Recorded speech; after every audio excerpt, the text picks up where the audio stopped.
Hello there, everyone. Good evening, and welcome back to part 4, chapter 4 of arguably Rudyard Kipling's greatest work, Kim. And so today we will be reading chapter 4, as I said.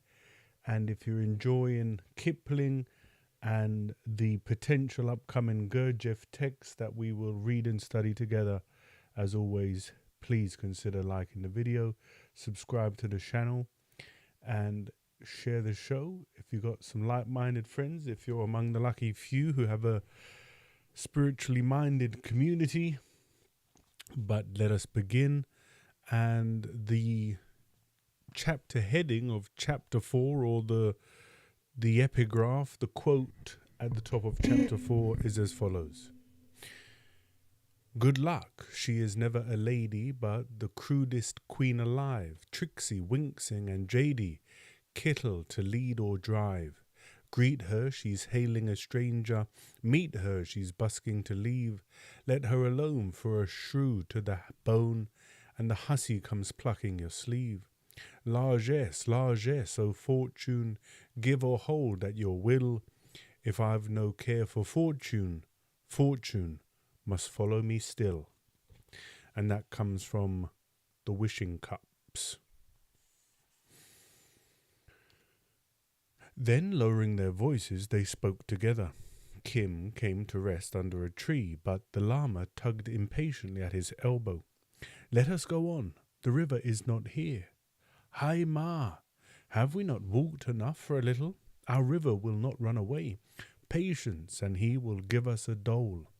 This, said the old soldier suddenly, is the friend of the stars. He brought me the news yesterday, having seen the very man himself in a vision giving orders for the war. Said his son, all deep in his broad chest.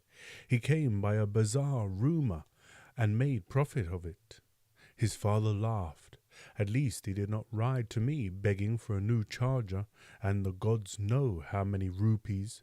Are thy brothers' regiments also under orders? I do not know. I took leave and came swiftly to thee, in case they ran before thee to beg. O gamblers and spendthrifts all, but thou hast never yet ridden in a charge. A good horse is needed there truly, a good follower, and a good pony also for the marching. Let us see. He thumbed on the pommel. This is no place to cast accounts in, my father. Let us go to thy house. At least pay the boy then. I have no pice with me. And he brought auspicious news. Ho, friend of all the world, a war is toward as thou hast said. Nay, as I know, the war, returned Kim, composedly. Eh? Said the lama, fingering his beads, all eager for the road. My master does not trouble the stars for hire. We brought the news, bear witness, we brought the news, and now we go. Kim half crooked, his hand at his side. The sun tossed a silver coin through the sunlight, grumbling something about beggars and jugglers. It was a 4 anna piece and would feed them well for days. The lama, seeing the flash of the metal, droned a blessing. Go thy way, friend of all the world, piped the old soldier, wheeling his scrawny mount.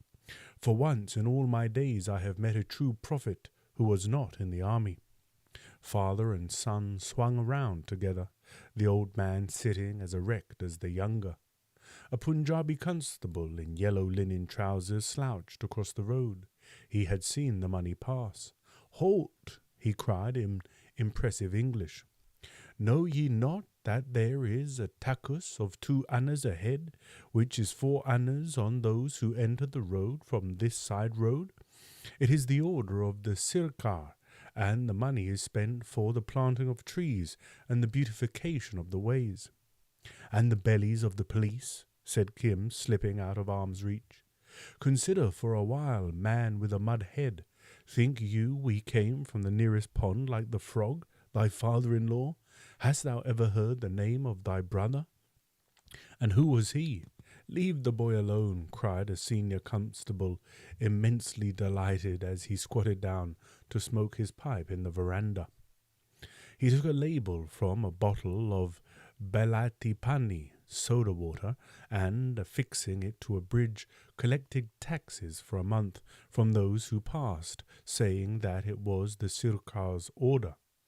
Then came an Englishman and broke his head. "Ah, brother, I am a town crow, not a village crow." The policeman drew back abashed, and Kim hooted at him all down the road. "Was there ever such a disciple as I?" he cried merrily to the lama. "All earth would have picked thy bones within 10 miles of Lahore city if I had not guarded thee. I consider in my own mind whether thou art a spirit, sometimes or sometimes an evil imp," said the lama, smiling slowly. "I am thy chela." Kim dropped into step at his side, that indescribable gait of the long-distance tramp all over the world. "Now let us walk," muttered the lama, and to the click of his rosary they walked in silence mile upon mile. The lama, as usual, was deep in meditation, but Kim's bright eyes were wide open. This broad, smiling river of life, he considered, was a vast improvement on the cramped and crowded Lahore streets. There were new people and new sights at every stride, castes he knew and castes that were altogether out of his experience. They met a troop of long-haired, strong-scented Sansis with baskets of lizards and other unclean food on their backs, their lean dogs sniffing at their heels. These people kept their own side of the road, moving at a quick, furtive jog-trot, and all the other castes gave them ample room, for the Sansi is deep pollution. Behind them, walking wide and stiffly across the strong shadows, the memory of his leg iron still on him, strode one newly released from the jail, his full stomach and shiny skin, to prove that the government fed its prisoners better than most honest men could feed themselves. Kim knew that walk well, and made broad jest of it as they passed. Then an Akali, a wild-eyed, wild-haired Sikh devotee in the blue-checked clothes of his faith, with polished steel quoits glistening on the cone of his tall blue turban, stalked past, returning from a visit to one of the independent Sikh states, where he had been singing the ancient glories of the Khalsa to college-trained princelings in top boots and white-cord breeches. Kim was careful not to irritate that man, for the Akali's temper is short and his arm quick. Here and there they met or were overtaken by the gaily dressed crowds of whole villages turning out to some local fair, the women with their babes on their hips, walking behind the men, the older boys prancing on sticks of sugar cane, dragging rude brass models of locomotives such as they sell for a halfpenny, or flashing the sun into the eyes of their betters from cheap toy mirrors. One could see at a glance what each had brought, and if there were any doubt, it needed only to watch the wives comparing, brown arm against brown arm, the newly purchased dull glass bracelets that come from the northwest. These merrymakers stepped slowly, calling one to the other, and stopping to haggle with sweetmeat sellers, or to make a prayer before one of the wayside shrines, sometimes Hindu, sometimes Muslim, which the low caste of both creeds share with beautiful impartiality.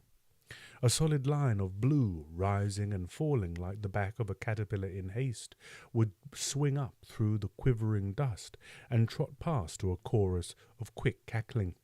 That was a gang of chungars, the women who have taken all the embankments of all the northern railways under their charge, a flat-footed, big-bosomed, strong-limbed, blue-petticoated clan of earth carriers hurrying north on news of a job and wasting no time by the road.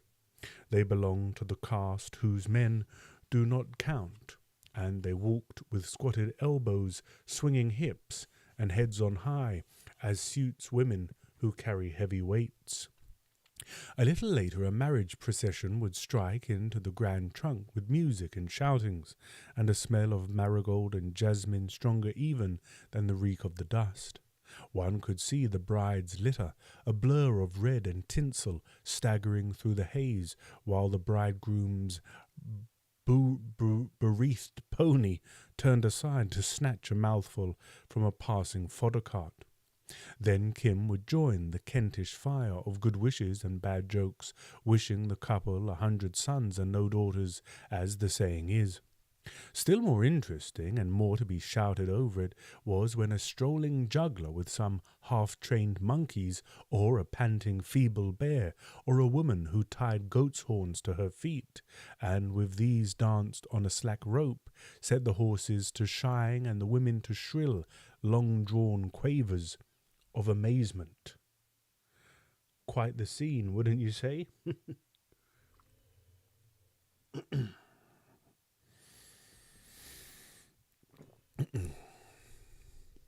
The lama never raised his eyes.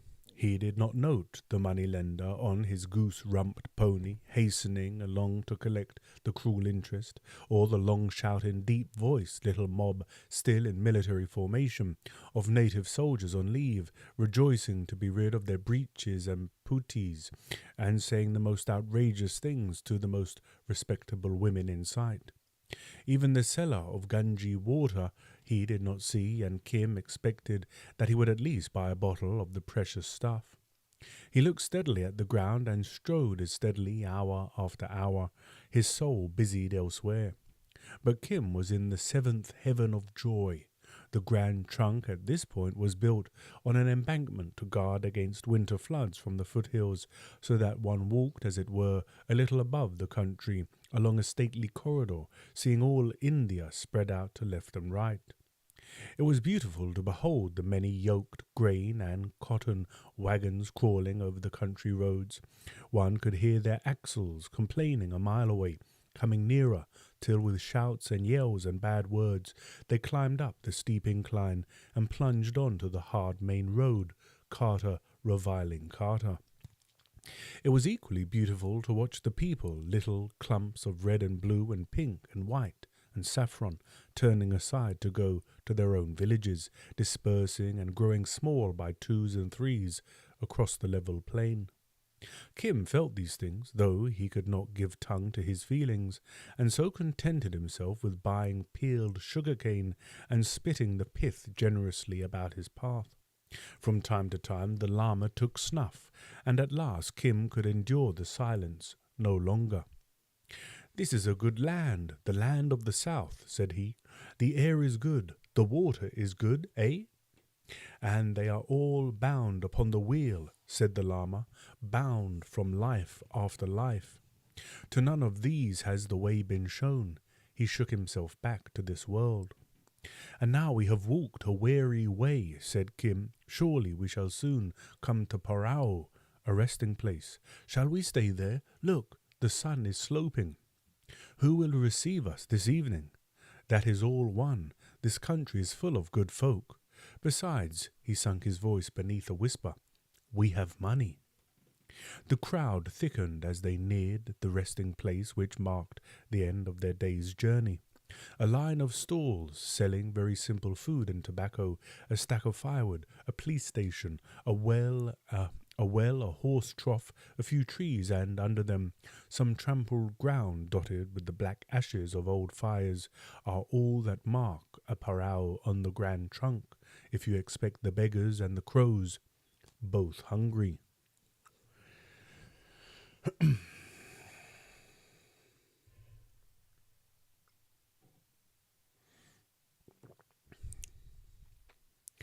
By this time the sun was driving broad golden spokes through the lower branches of the mango trees. The parakeets and doves were coming home in their hundreds. The chattering, grey-backed seven sisters, talking over the day's adventures, walked back and forth in twos and threes almost under the feet of the travellers, and shufflings and scufflings in the branches showed that the bats were ready to go out on the night picket. Swiftly the light gathered itself together, painted for an instant the faces of the cartwheels and the bullocks' horns as red as blood. Then the night fell, changing the touch of the air, drawing a low, even haze like a gossamer veil of blue across the face of the country, and bringing out keen and distinct the smell of wood smoke and cattle, and the good scent of wheaten cakes cooked on ashes. The evening patrol hurried out of the police station with important coughings and reiterated orders, and a live charcoal ball in the cup of a wayside carter's hookah glowed red while Kim's eyes mechanically watched the last flicker of the sun on the brass tweezers. The life of the Parao was very like that of the Kashmir Sarai on a small scale. Kim dived into the happy Asiatic disorder which, if you only allow time, will bring you everything that a simple man needs. His wants were few, because since the lama had no caste scruples, cooked food from the nearest stall would serve, but for luxury's sake, Kim bought a handful of dung cakes to build a fire. All about, coming and going round the little flames, men cried for oil or grain or sweetmeats or tobacco, jostling one another while they waited their turn at the wheel, and under the men's voices you heard from halted, shuttered carts the high squeals and giggles of women whose faces should not be seen in public. Nowadays, well-educated natives are of opinion that when their women-folk travel, and they visit a good deal, it is better to take them quickly by rail in a properly screened compartment, and that custom is spreading. But there are always those of the old rock who hold by the use of their forefathers, and above all, there are always the old women, more conservative than the men, who, toward the end of their days, go on a pilgrimage. They, being withered and undesirable, do not, under certain circumstances, object to unveiling. After their long seclusion, during which they have always been in business touch with 1,000 outside interests, they love the bustle and stir of the open road, the gatherings at the shrines, and the infinite possibilities of gossip with like-minded dowagers. Very often it suits a long-suffering family that a strong-tongued, iron-willed old lady should disport herself about India in this fashion, for certainly pilgrimage is grateful to the gods. So all about India, in the most remote places as in the most public, you find some knot of grizzled servitors in nominal charge of an old lady who is more or less curtained and hid away in a bullock cart. Such men are staid and discreet, and when a European or high caste native is near, will net their charge with most elaborate precautions. But in the ordinary haphazard chances of pilgrimage, the precautions are not taken. The old lady is, after all, intensely human, and lives to look upon life. That's nice, isn't it? Kim marked down a gaily ornamented Ruth or family bullock cart with a broidered canopy of 2 domes, like a double-humped camel, which had just been drawn into the parao. 8 men made its retinue, and 2 of the 8 were armed with rusty sabres, sure signs that they followed a person of distinction, for the common folk do not bear arms. An increasing cackle of complaints, orders, and jests, and what to a European would have been bad language, came from behind the curtains. Here was evidently a woman used to command. Kim looked over the retinue critically. Half of them were thin-legged, grey-bearded, Orias from down country. The other half were duffel-clad, felt-hatted hillmen of the north, and that mixture told its own tale, even if he had not overheard the incessant sparring between the 2 divisions. The old lady was going south on a visit, probably to a rich relative, most probably to a son-in-law who had sent up an escort as a mark of respect. The hillman would be of her own people, Kulu or Kangra folk. It was quite clear that she was not taking her daughter down to be wedded, or the curtains would have been laced home and the guard would have allowed no one near the car. A merry and a high-spirited dame, thought Kim, balancing the dung cake in one hand, the cooked food in the other, and the piloting the lama with a nudging shoulder. Something might be made out of the meeting. The lama would give him no help, but, as a conscientious chela, Kim was delighted to beg for 2.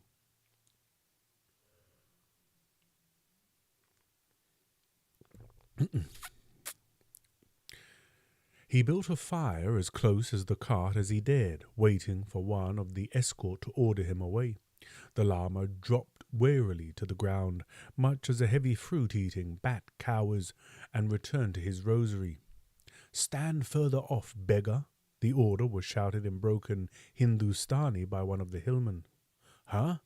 It is only a pahari, a hillman," said Kim over his shoulder. "Since when have these hill asses owned the Hindustan?" The retort was a swift and brilliant sketch of Kim's pedigree for 3 generations. "Ah!"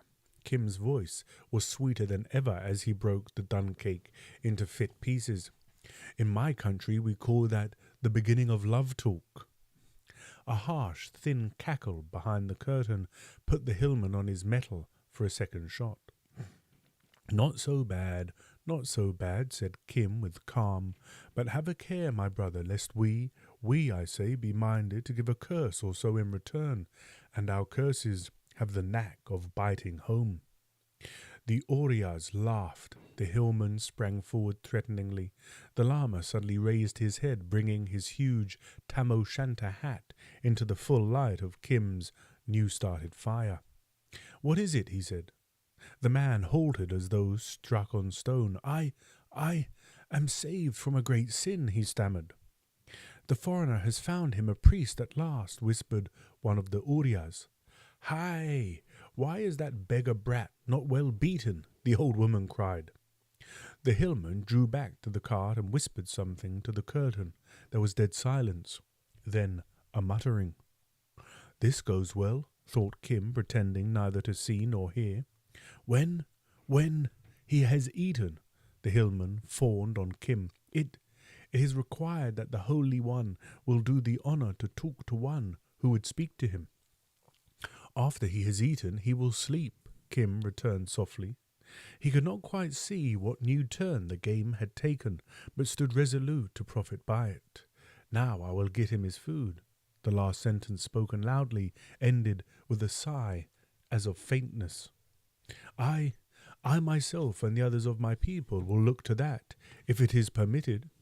"It is permitted," said Kim, more loftily than ever. "Holy One, these people will bring us food." "The land is good, all the country of the south is good. A great land, a great and terrible world," mumbled the lama drowsily.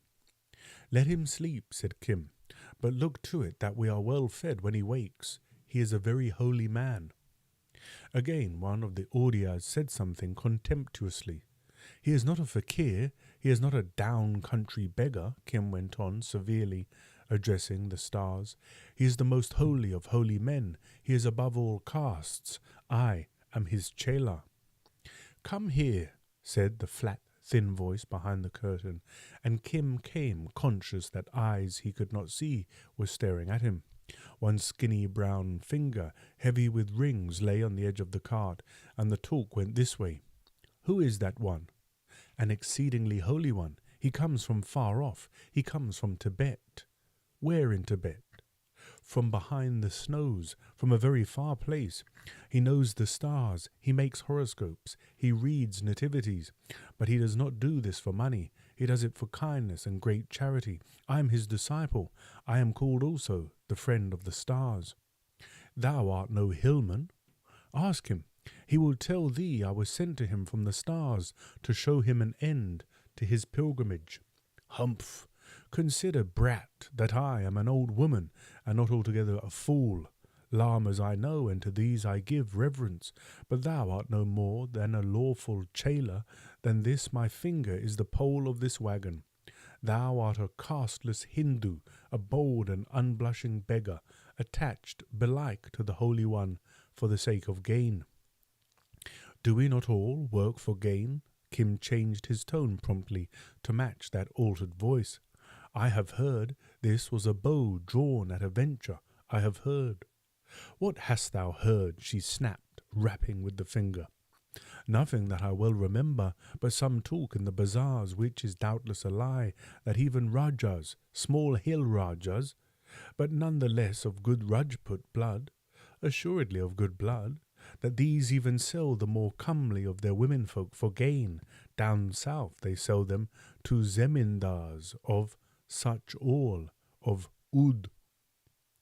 If there be one thing in the world that the small hill Rajas deny, it is just this charge. But it happens to be one thing that the bazaars believe when they discuss the mysterious slave traffics of India. The old lady explained to Kim in a tense, indignant whisper precisely what manner and fashion of malignant liar he was. Had Kim hinted this when she was a girl, he would have been pummeled to death that same evening by an elephant. This was perfectly true. "Ahai, I'm only a beggar's brat, as the eye of beauty has said," he wailed in extravagant terror. "Eye of beauty, forsooth! Who am I that thou shouldst fling beggar endearments at me?" And yet she laughed at the long-forgotten word. 40 years ago that might have been said, and not without truth. Aye, 30 years ago. But it is the fault of this gaddling up and down Hind that a king's widow must jostle all the scum of the land and be made a mock by beggars. "Great Queen," said Kim promptly, for he heard her shaking with indignation, "I am even what the Great Queen says I am, but none the less is my master holy. He has not yet heard the Great Queen's order that—" "Order? I order a holy one, a teacher of the law, to come and speak to a woman? Never." "Pity my stupidity. I thought it was given as an order." "It was not. It was a petition. Does this make all clear?" A silver coin clicked on the edge of the cart. Kim took it and salaamed profoundly. The old lady recognized that as the eyes and the ears of the lama. He was to be propitiated. "I am but the Holy One's disciple. When he has eaten, perhaps he will come." "O villain and shameless rogue!" The jewelled forefinger shook itself at him reprovingly, but he could hear the old lady's chuckle. "Nay, what is it?" he said, dropping into his most caressing and confidential tone. The one he knew well that few could resist. Is there any need of a son in thy family? Speak freely, for we priests—" The last was a direct plagiarism from a fakir by the Taksali gate. "We priests? Thou art not yet old enough." She checked the joke with another laugh. "Believe me, now and again, we women, O priests, think of other matters than sons. Moreover, my daughter has borne her man-child. 2 arrows in the quiver are better than 1, and 3 are better still." Kim quoted the proverb with a meditative cough, looking discreetly earthward. "True, oh true, but perhaps that will come. Certainly those down-country Brahmins are utterly useless. I sent gifts and monies and gifts again to them, and they prophesied."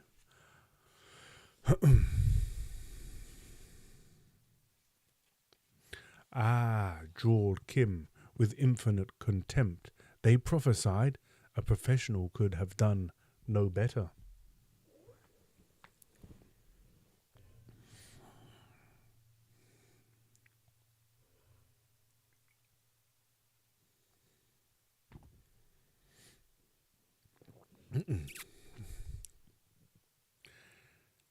"And it was not till I remembered my own gods that my prayers were heard.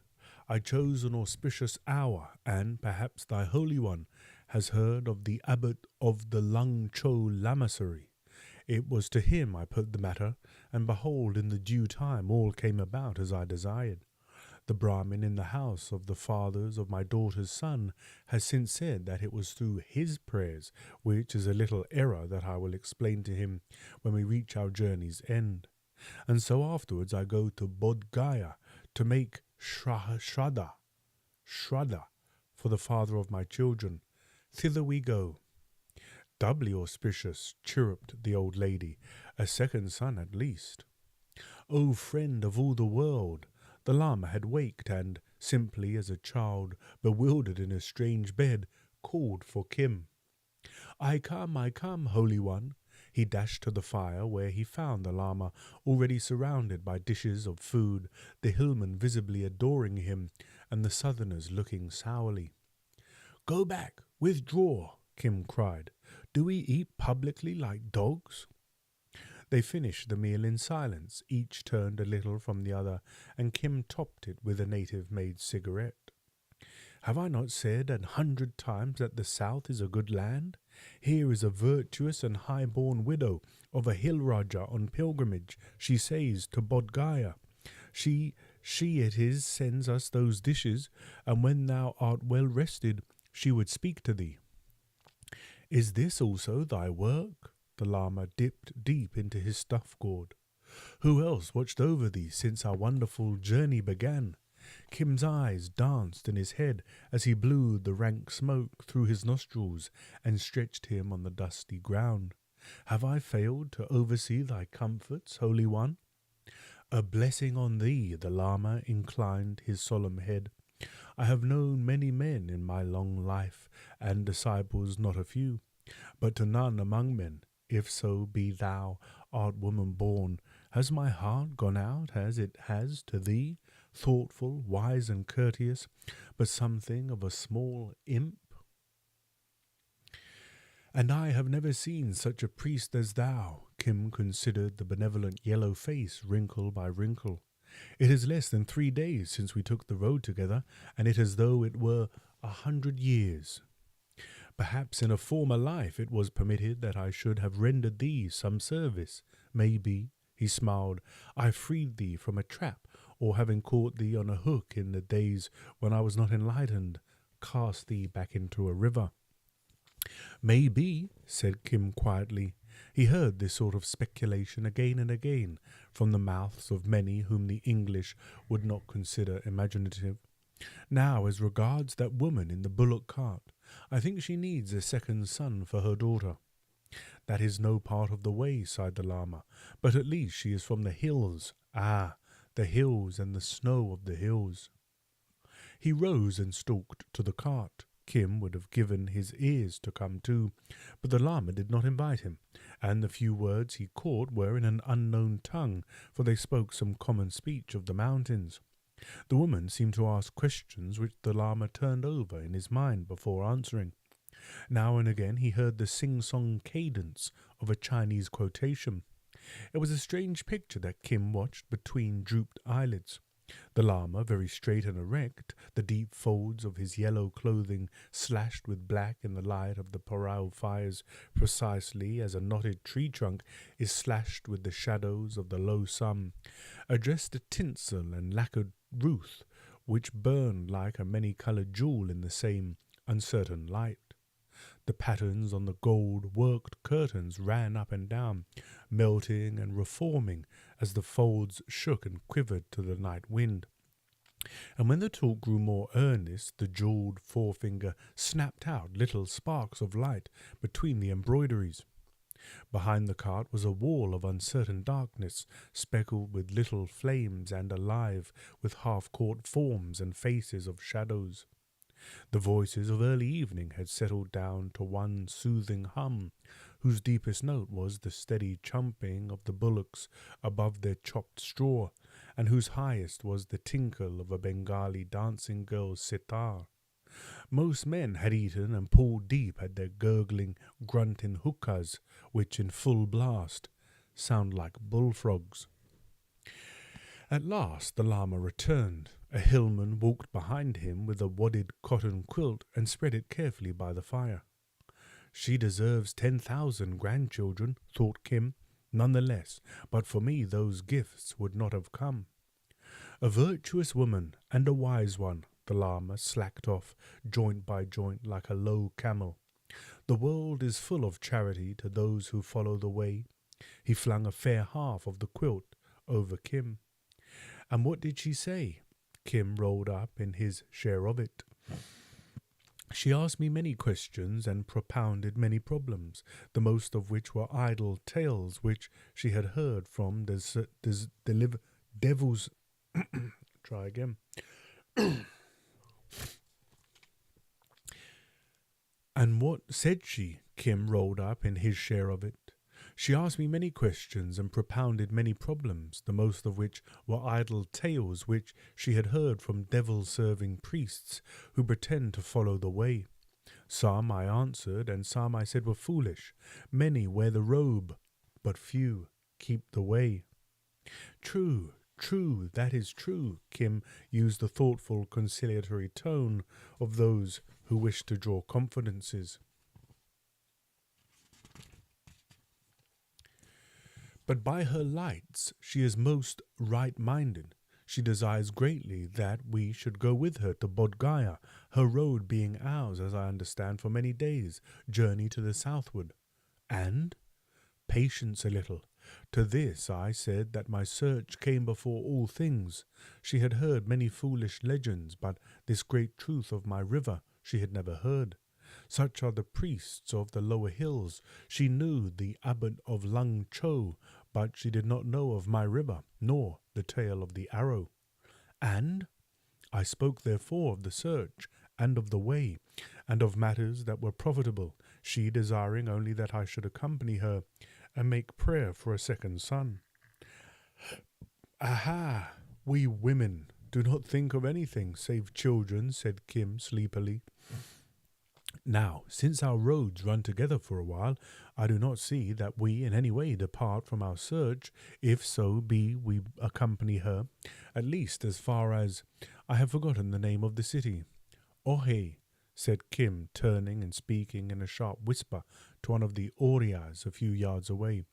Where is your master's house? A little behind Saharunpur, among the fruit gardens, he named the village.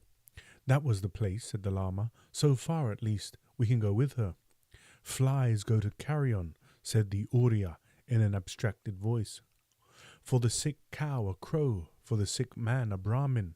Kim breathed the proverb impersonally to the shadow tops of the trees overhead. The Oriya grunted and held his peace. So then we go with her, Holy One? Is there any reason against? I can still step aside and try all the rivers that the roads overpass. She desires that I should come. She very greatly desires it. Kim stifled a laugh in the quilt. When once that imperious old lady had recovered from her natural awe of the Lama, he thought it probable that she would be worth listening to. He was nearly asleep when the Lama suddenly quoted a proverb. The husbands of the talkative have a great reward hereafter. Then Kim heard him snuff thrice and dozed off, still laughing. The diamond-bright dawn woke men and crows and bullocks together. Kim sat up and yawned, shook himself, and thrilled with delight. This was seeing the world in real truth. This was life as he would have it, bustling and shouting, the buckling of belts and beating of bullocks and creaking of wheels, lighting of fires and cooking of food, and new sights at every turn of the approving eye. The morning mist swept off in a whirl of silver. The parrot shot away to some distant river in shrieking green hosts. All the well wheels within earshot went to work. India was awake, and Kim was in the middle of it, more awake and more excited than anyone, chewing on a twig that he would presently use as a toothbrush, for he borrowed right and left-handedly from all the customs of the country he knew and loved. There was no need to worry about food, no need to spend a cowrie at the crowded stalls. He was the disciple of a holy man, annexed by a strong-willed old lady. All things would be prepared for them, and when they were respectfully invited to go to do, they would sit and eat. For the rest, Kim giggled here and he cleaned his teeth. His hostess would rather heighten the enjoyment of the road. He inspected her bullocks critically as they came up grunting and blowing under the yokes. If they went too fast, it was not likely there would be a pleasant seat for himself along the pole. The Lama would sit beside the driver. The escort, of course, would walk. The old lady equally, of course, would talk a great deal, and by what he had heard, that conversation would not lack salt. She was already ordering, haranguing, rebuking, and, it must be said, cursing her servants for delays. Get her pipe.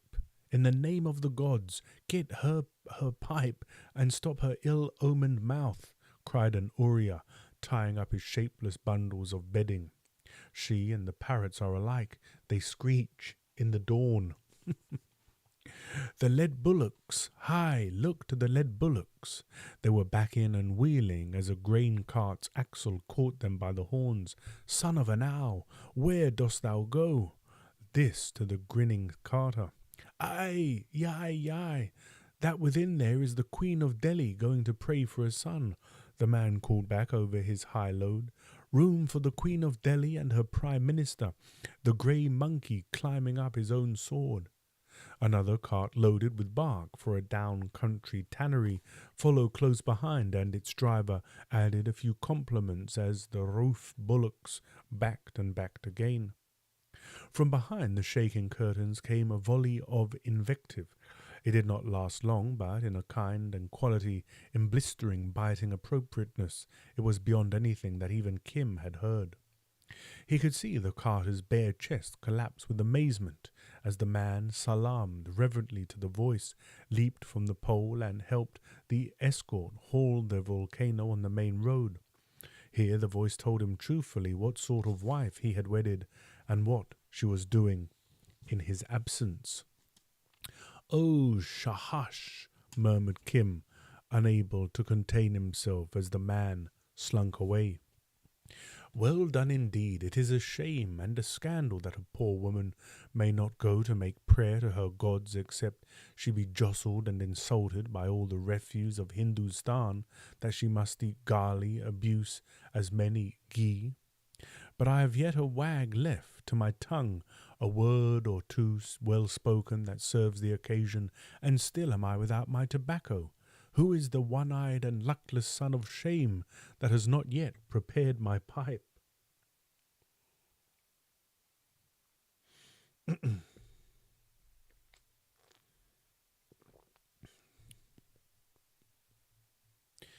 It was hastily thrust in by a hillman, and a trickle of thick smoke from each corner of the curtains showed that peace was restored.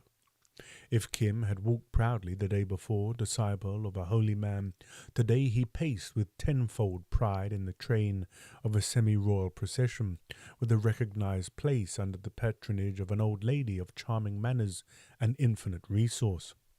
The escort, their heads tied up native fashion, fell in on either side the cart, shuffling enormous clouds of dust. The lama and Kim walked a little to one side, Kim chewing his stick of sugar-cane and making way for no one under the status of a priest. They could hear the old lady's tongue clack as steadily as a rice husker. She bade the escort tell her what was going on the road, and as soon as they were clear of the parao, she flung back the curtains and peered out, her veil a third across her face. Her men did not eye her directly when she addressed them, and thus the proprietress or the proprieties were more or less observed. A dark, sallowish district superintendent of police, faultlessly uniformed, an Englishman, trotted by on a tired horse, and, seeing from her retinue what manner of person she was, chaffed her. "Oh, mother," he cried, "do they do this in the zenanas? Suppose an Englishman came by and saw that thou hast no nose." "What?" she shrilled back. "Thine own mother has no nose? Why say so, then, on the open road?" It was a fair counter. The Englishman threw up his hand with the gesture of a man hit at sword-play. She laughed and nodded. "Is this a face to tempt virtue aside?" She withdrew all her veil and stared at him. It was by no means lovely, but as the man gathered up his reins, he called it a moon of paradise, a disturber of integrity, and a few other fantastic epithets which doubled her up with mirth. "That is a nut-cut rogue," she said. "All police constables are nut-cuts, but the police wallahs are the worst. Hi, my son, thou hast never learned all that since thou camest from Balayet, Europe. Who suckled thee? A pahareen, a hill-woman of Dalhousie, my mother. Keep thy beauty under a shade, O dispenser of delights." And he was gone. "These be the sort," she took a fine judicial tone, and stuffed her mouth with pan. These be the sort to oversee justice. They know the land and the customs of the land. The others all new from Europe, suckled by white women, and learning our tongues from books, are worse than the pestilence. They do harm to kings. Then she told a long, long tale to the world at large of an ignorant young policeman who had disturbed some small hill Raja, a ninth cousin of her own, in the matter of a trivial land case, winding up with a quotation from a work by no means devotional. Then her mood changed, and she bade one of the escort ask whether the lama would walk alongside and discuss matters of religion. So Kim dropped back into the dust and returned to his sugar cane. For an hour or more the lama's tam o' shanter showed like a moon through the haze, and from all he heard Kim gathered that the old woman wept. One of the Urias half apologized for his rudeness overnight, saying that he had never known his mistress of so bland a temper, and he ascribed it to the presence of the strange priest.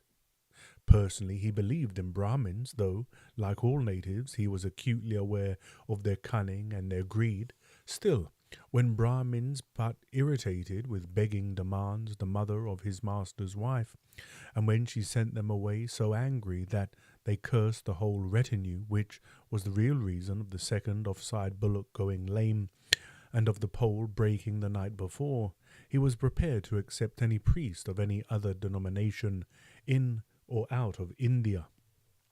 To this Kim assented with wise nods, and bade the Oriya observe that the Lama took no money, and that the cost of his and Kim's food would be repaid 100 times in the good luck that would attend the caravan henceforward. He also told stories of Lahore city and sang a song or two which made the escort laugh. As a town mouse well acquainted with the latest songs by the most fashionable composers, they are women for the most part. Kim had a distinct advantage over men from a little fruit village behind Saharanpur, but he let the advantage be inferred. At noon they turned aside to eat, and the meal was good, plentiful, and well served on plates of clean leaves, in decency, out of drift of the dust. They gave the scraps to certain beggars that all requirements might be fulfilled, and sat down to a long, luxurious smoke. The old lady had retreated behind her curtains, but mixed most freely in the talk, her servants arguing with and contradicting her, as servants do throughout the East. She compared the cool and the pines of the Kangra and Kulu hills with the dust and the mangoes of the south. She told a tale of some old local gods at the edge of her husband's territory.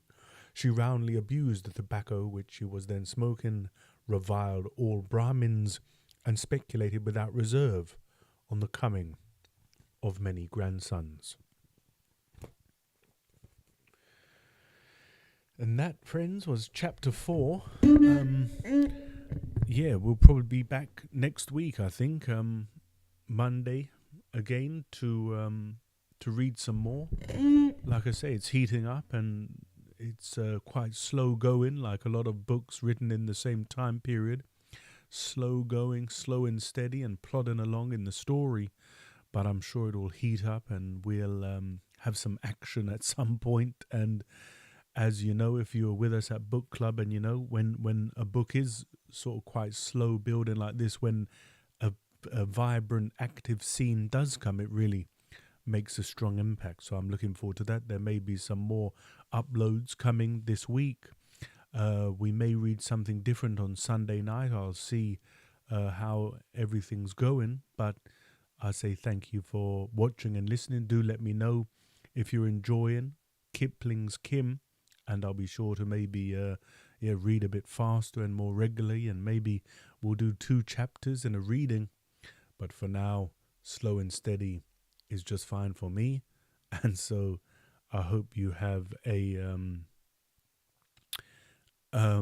nice weekend, and everyone's just coming in now. So sadly, guys, hello there, Dale Axelrod, a wow, a slice of India, Dale says, and Flibbity Gibbets. Mr. Thompson says, hello, just caught the end of the last sentence. So, I did start a bit earlier. I was able to, but there'll be more to come, guys. More coming, and As I say, be sure to subscribe and hit the bell so you don't miss when I schedule a stream. But normally it's Sunday, Monday, Tuesday at about 9:30. So keep that in mind. But there'll be more coming over the weekend. Nice to connect with you. Take care now. And I will see you soon. Bye, guys.